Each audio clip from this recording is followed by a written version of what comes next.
Baik sahabat, teman-teman disabilitas ini banyak banget atau bermacam-macam gitu spesifikasinya.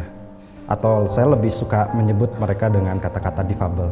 Ada yang difabel ringan seperti saya, difabel low vision, penurunan daya lihat yang sebenarnya ini kacamata tidak bisa membantu seutuhnya untuk bisa melihat lebih jelas.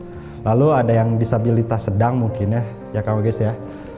Dan yang terakhir adalah difabel berat seperti Kang Oges. Jadi banyak banget kebutuhan dan termasuk peranan dari pendamping untuk memenuhi kebutuhannya gitu.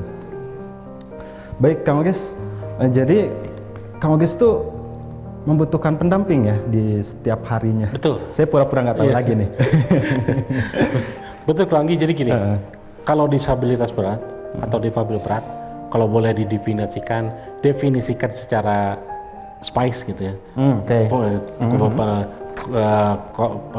Pemberdayaan kolektif disabilitas berat. Jadi betul. Seseorang yang mengalami satu kedisabilitasan atau lebih yang dalam beraktivitas harus dibantu oleh personal asisten atau pendamping. Pendamping ya. Untuk agar bisa berinteraksi dengan lingkungan, bersosialisasi dengan masyarakat, untuk hidup maju dan berkembang secara bermartabat. Nah, jadi saya sangat berharap sekali sebetulnya di ragam disabilitas ini ada lebih spesifik lagi yang namanya disabilitas berat atau difabel berat. Karena apa?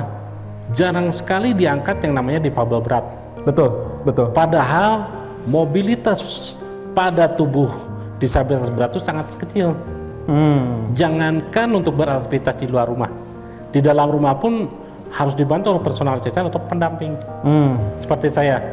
Gimana saya bisa makan, gimana saya bisa mandi, gimana saya bisa melakukan aktivitas lain kalau tidak dibantu oleh pendamping dan personal asisten.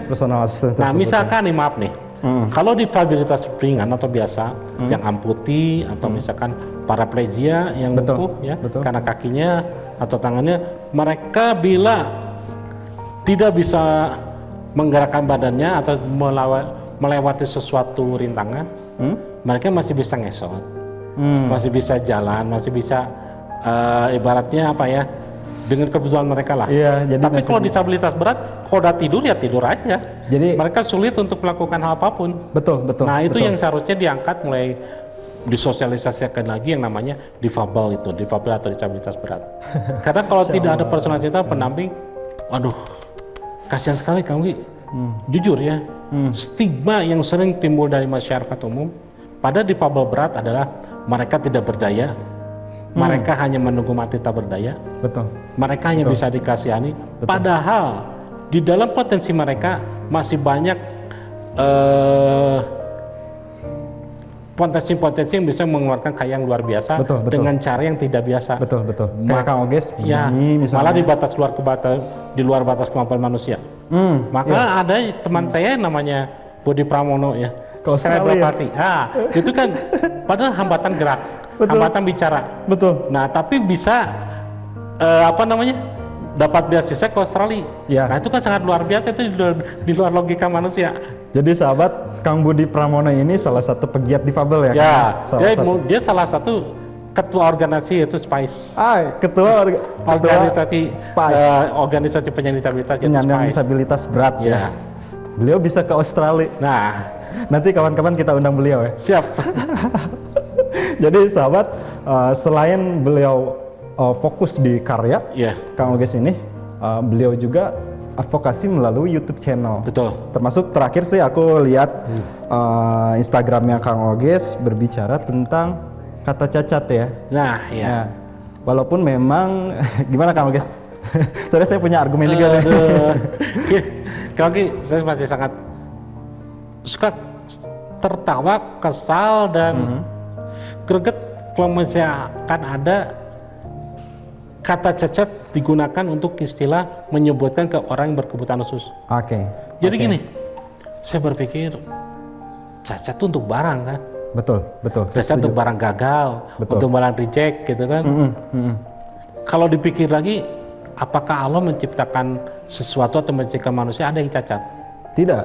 Nah, Tidak. Itu kan jawabannya. Betul. Berarti cacat itu sangat tidak manusiawi jika digunakan untuk difabel atau disabilitas. Betul. Baik pada manusia gitu kan. Betul. Nah, betul. Dan saya kurang setuju bila misalkan ada penyandang disabilitas atau difabel untuk menguatkan mental mereka, untuk menguatkan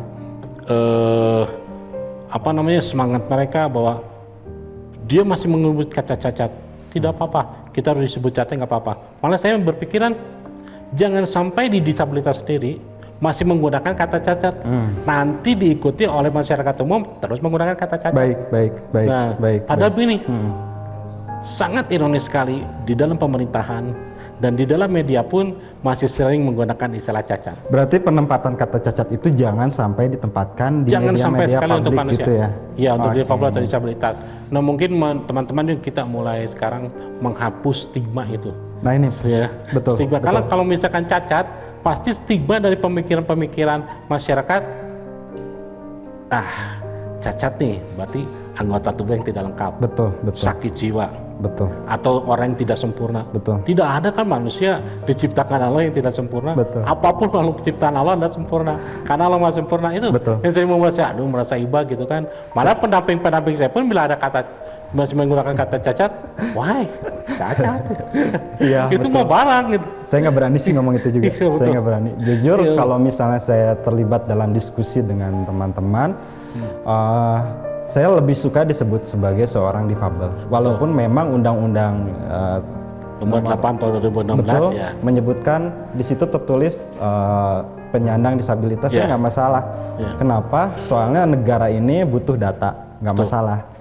Tapi kalau misalnya kata-kata untuk kelebihan kita ini menggunakan kata difabel, nah itu saya lebih setuju ketika kita menggunakan kata difabel di karya gitu, di sebuah karya. Jadi memang punya tupoksinya masing-masing, makanya ada undang-undangnya juga. Gitu. Sebetulnya kan kalau disabilitas itu kan bahasa undang-undang, betul, bahasa hukum, betul. Tapi kalau aktivis difabel lebih suka disebut difabel, different able people gitu. Betul. Jadi mempunyai, jadi perbedaan kita ini bukan perbedaan antara tidak lengkap tubuh, tapi perbedaannya adalah kemampuan. Betul. Jangankan disabilitas dan non-disabilitas, non-disabilitas dan non-disabilitas pun pasti mereka mempunyai kemampuan yang berbeda-beda. Nah, kayak misalkan Kang Lugi bisa hamil nggak? Ya. Nah, kalau perempuan misalkan, nah itu kan perbedaannya kan. Ya, atau misalkan saya botak, Kang Lugi nggak. Itu beda, tapi bedanya di mana ya gitu kan? Tapi bedanya bukan dengan beda fisik gitu kan, tapi dengan kemampuannya gitu kan, dengan ragamnya gitu kan. Nah itu yang saya sering merasa kecewa kalau ada istilah-istilah cacat pasti digunakan. Betul. Terutama di dalam pemerintah kan di dalam undang-undang tersebut kan nomor 8 tahun 2016 itu disahkan oleh presiden. Berarti itu sudah merupakan isu dari global seluruh kementerian, seluruh pemerintah gitu kan. Betul.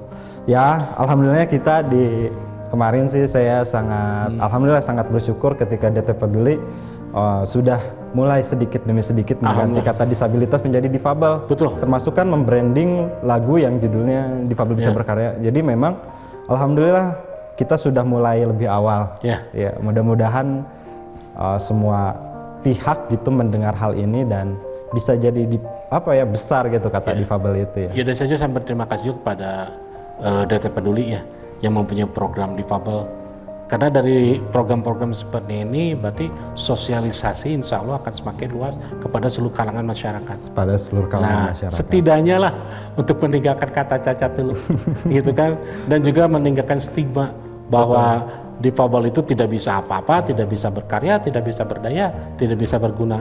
Yaitu yang seperti dulu charity base, hanya dilihat dari belas kasihan. Tapi sebetulnya difabel itu bisa menjadi subjek subjek pemberi gitu kan, subjek pemberi atau yang namanya sekarang itu charity base berdasarkan sekarang itu yang namanya right base gitu kan, berdasarkan hak asasi manusia. Hak asasi manusia. Ya, karena jangan lupa disabilitas atau difabel di Indonesia pun mempunyai kedudukan hukum dan hak asasi manusia yang sama. Betul. Sebagai warga negara Indonesia untuk hidup maju dan berkembang. Gitu. Termasuk bahasa Inggrisnya apa, Kang? Nothing about yang nothing